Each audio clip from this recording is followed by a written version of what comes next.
Teología básica por el Dr. Charles C. Riley. Sección 5. Nuestro adversario, el diablo. Capítulo 23. La creación y el pecado de Satanás. 1. Su creación. El tiempo de esta. Si Satanás no fuese un ser creado, entonces tiene que ser eterno o autoexistente. Un dualismo que no es compatible con el monoteísmo.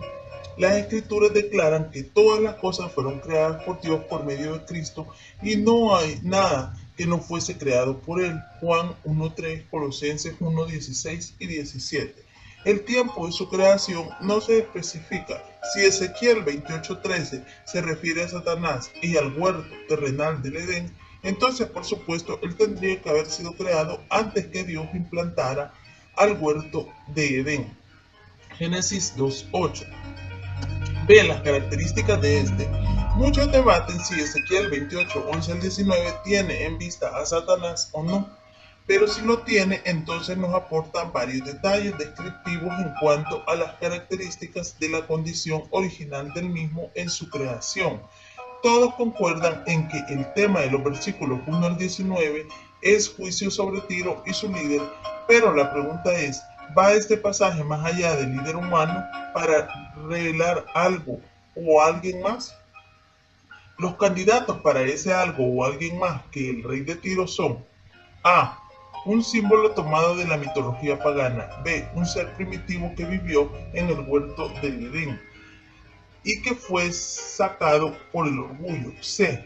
Un ser mitológico no real de la mitología fenecia incorporado a este relato y aplicado al rey de Tiro. D. Una persona ideal, aunque no real.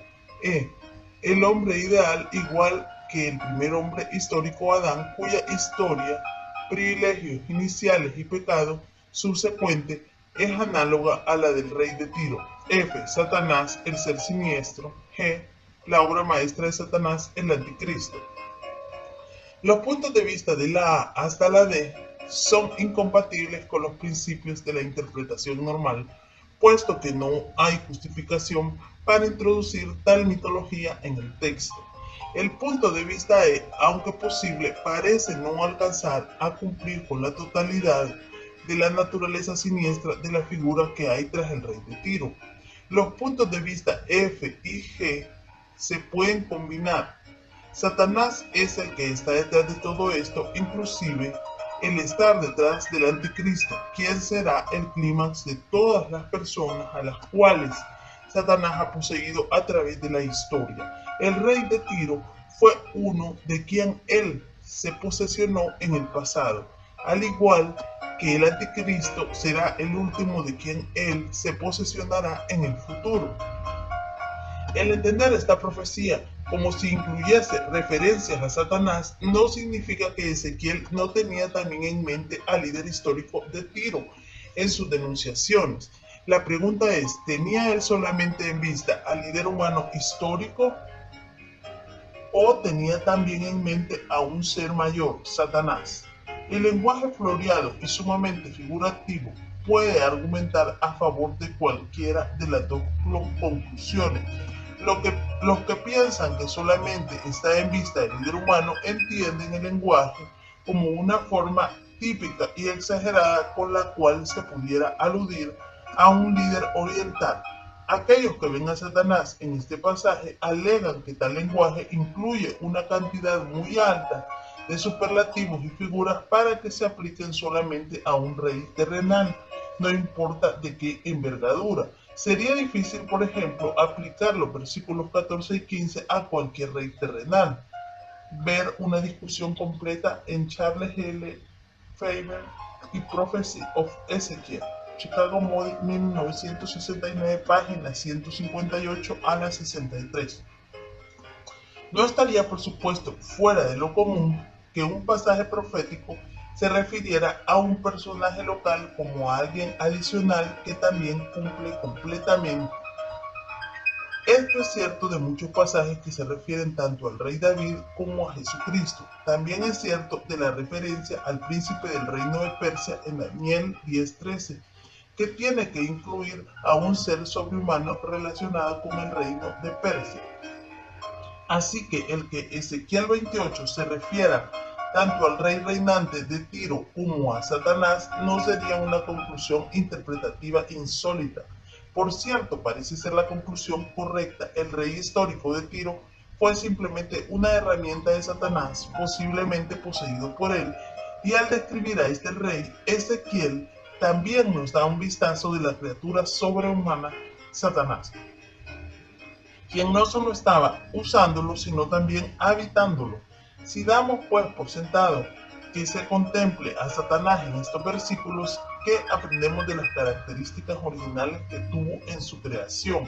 Cualesquiera que sean las cosas que específicamente enseñan estos versículos, comunican la idea de que Satanás fue sumamente privilegiado, el epítome de la creación de Dios, que tenía una posición sin paralelo en el universo.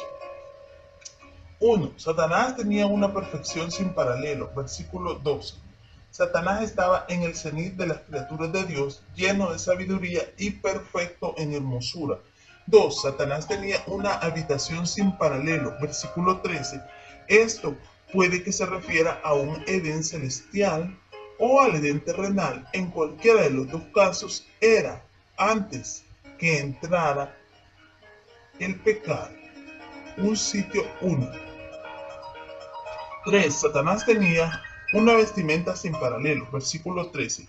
La descripción deslumbrante de su vestido o túnica indica algo de la gloria que le fue concedida. 4. Satanás tenía una función sin paralelo. Versículo 14. Él pertenecía a una orden de criaturas angélicas designadas como querubines. Ellos están relacionados con la custodia de la santidad de Dios. Génesis 3:24. Con el trono de Dios, Ezequiel 1:5, y aquí aparentemente con la presencia de Dios mismo. Según parece, Satanás era el guardia principal de la santidad y majestad de Dios. 5. Satanás tenía una perfección sin paralelo. Ezequiel 28:15.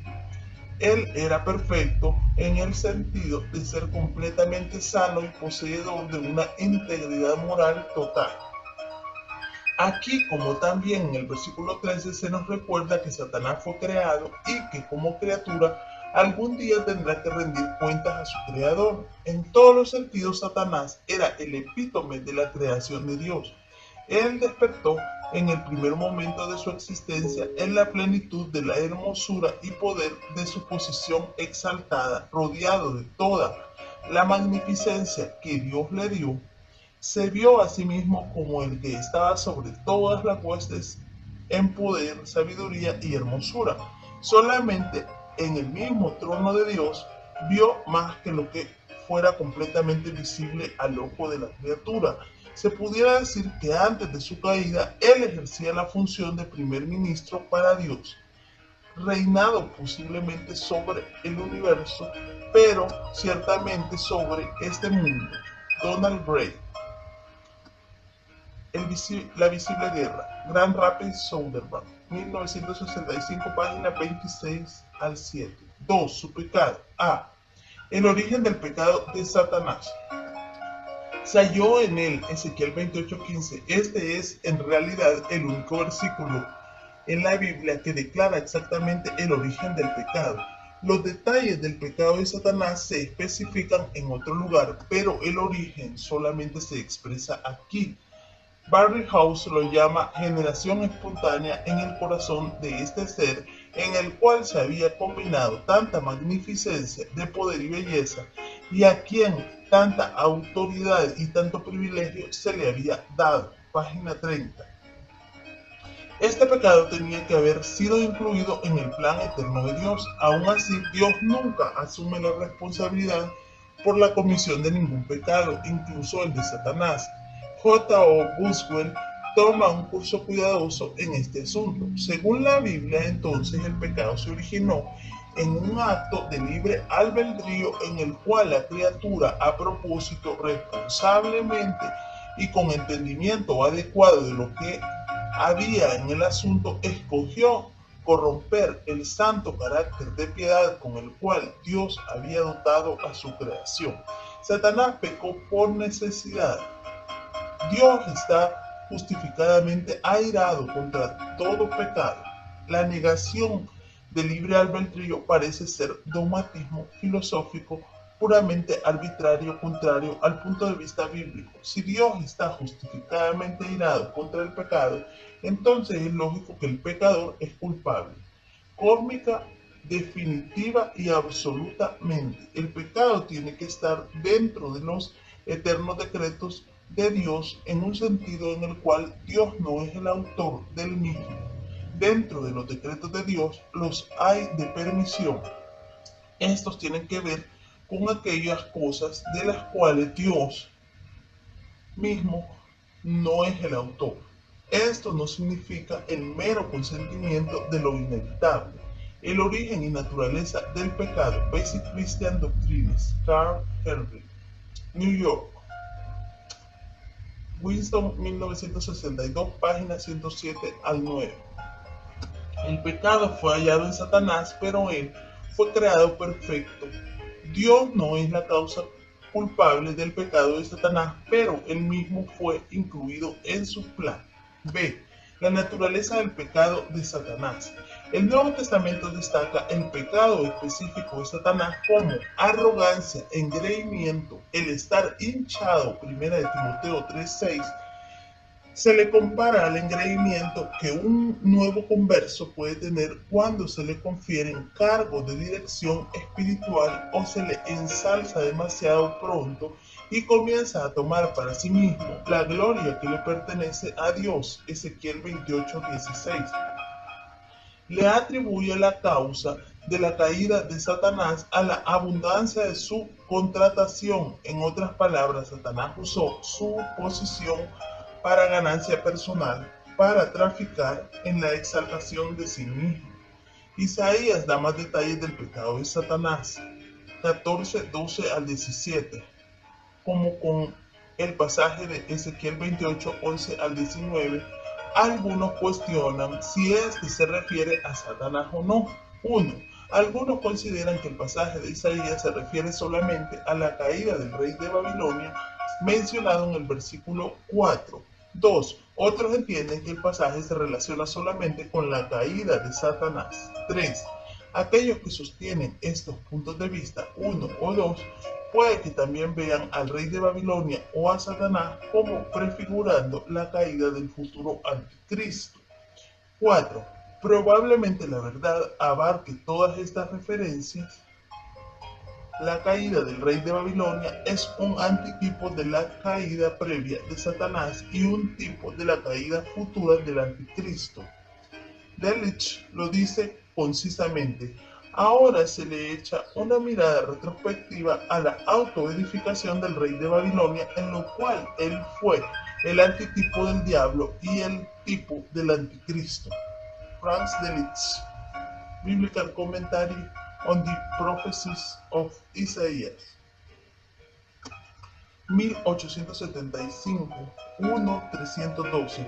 El pasaje va más allá de cualquier cosa que se pudiera decir de un rey terrenal y se ha entendido desde los tiempos más tempranos que se refiere también a la caída de Satanás como se describe en Lucas 10:18.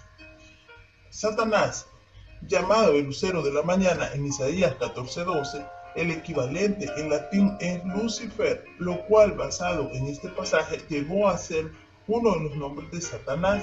Sin embargo, el uso del lucero de la mañana con referencia a Satanás no da algún indicativo del carácter básico del mismo en su conspiración contra Dios, puesto que el título se usa en Apocalipsis 22:16 acerca de Cristo. Se nos indica el hecho de que el propósito de Satanás fue falsificar el plan de Dios y, por cierto, así era y es. La manera en que él inició ese plan se detalla en las 5 fases en Isaías 14, 13 y 14 que comienzan con yo, Tácito, seguido de una acción planeada. 1. Subiré al cielo. Como guarda de la santidad de Dios, Satanás tenía acceso al cielo, pero esto expresa su deseo de ocupar y establecerse en el cielo a la par de Dios. 2. Junto a las estrellas de Dios levantaré mi trono. El significado de esto depende de la manera en que se entienda estrellas. Si se refiere a ángeles, Job 38:7, Judas 13, Apocalipsis 12, 3 y 4 y 22, 16, entonces Satanás deseaba gobernar sobre todos los ángeles. Si se refiere a los cuerpos celestiales luminosos, entonces él deseaba regir en los cielos. 3. En el monte del testimonio me sentaré a los lados del norte. Esto habla de la ambición de Satanás de gobernar el universo como supuestamente hacía la asamblea de los dioses babilonios. 4. Sobre las alturas de las nubes subiré. Él deseaba la gloria que pertenecía a Dios. A veces se asocia a las nubes con la presencia de Dios. Ver Éxodo 16:10, Apocalipsis 19:1. 5. Seré semejante al Altísimo. Aquí su falsificación está tan clara como el cristal. Satanás quería ser como, no diferente de Dios. El nombre Elión para Dios enfatiza su fuerza y soberanía. Génesis 14:18. Satanás quería ser tan poderoso como Dios. Él quería ejercer la autoridad y el control en este mundo que legítimamente le pertenece solo a Dios. Su pecado fue un desafío directo al poder y a la autoridad de Dios. El pecado de Satanás fue todo lo más atroz a causa de los grandes privilegios, la inteligencia y la posición que él tenía. Su pecado también fue todo lo más dañino debido a la extensión de sus efectos. Afectó a otros ángeles, Apocalipsis 12:7, afecta a las personas, Efesios 2:2, lo situó a él como el príncipe de este mundo, Juan 16:11, afecta a todas las naciones del mundo, puesto que él obra para engañarlas, Apocalipsis 20:3. Todo pecado es serio y todo pecado afecta a otros, pero el pecado en los lugares altos es más serio y sus consecuencias más extensas. El pecado de Satanás debe servir como un constante recordatorio y aviso para nosotros.